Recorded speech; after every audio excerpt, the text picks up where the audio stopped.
അസ്സലാമു അലൈക്കും വറഹ്മത്തുള്ളാഹി വബറകാതുഹു. മന്ത്രിക്കൽ ഇത് ഒരു അഭൗതിക ചികിത്സാ രീതിയാണ്.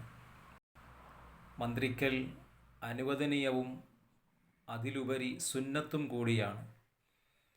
മന്ത്രിക്കൽ പരിശുദ്ധമായ ഖുർആൻ ആയത്തുകളെ കൊണ്ടും മറ്റ് അറിയപ്പെട്ട അദ്കാറുകളെ കൊണ്ടുമൊക്കെ മന്ത്രിക്കൽ, അങ്ങനെ മന്ത്രിക്കലിലൂടെ രോഗശമനം കണ്ടെത്തൽ ഹബീബുൽ വറ മുഹമ്മദുർ റസൂലുള്ളാഹി സ്വല്ലല്ലാഹു അലൈഹി വസല്ലം തങ്ങളുടെ തിരുചര്യയിൽപ്പെട്ടതാണ്. നബി സല്ലല്ലാഹു അലൈഹി വസല്ലം തങ്ങൾ സ്വയം മന്ത്രിക്കുകയും മറ്റുള്ളവർക്ക് മന്ത്രിച്ചു കൊടുക്കുകയും മന്ത്രിക്കാൻ പ്രേരിപ്പിക്കുകയും ചെയ്യാറുണ്ടായിരുന്നു. ഹദീസുകളിലൊക്കെ കാണാം. നബി സല്ലല്ലാഹു അലൈഹി വസല്ലം തങ്ങൾക്ക് എന്തെങ്കിലും അസുഖം ബാധിച്ചാൽ ജിബ്രീൽ അലൈഹിസ്സലാത്തു വസ്സലാം മന്ത്രിക്കാറുണ്ടായിരുന്നു എന്ന് ആയിഷ ബീവി റളിയല്ലാഹു അൻഹ നിവേദനം ചെയ്യുന്ന ഹദീസിലുണ്ട്.